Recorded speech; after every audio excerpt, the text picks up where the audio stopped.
လောလေယာကျမ်းမာဖတ်ရှုခြင်းတဖန်မောရှေအားထာဝရဘုရားက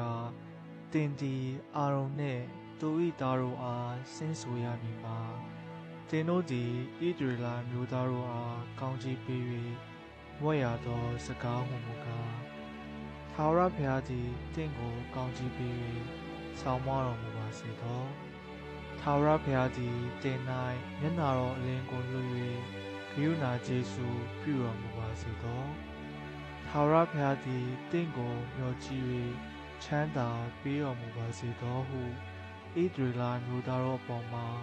ငါနာမကိုမတ်ဆို၍တင်နေငါသည်ထိုသူတို့ကိုကောင်းကြီးမင်္ဂလာပေးမည်ဟုမိန့်တော်မူ၏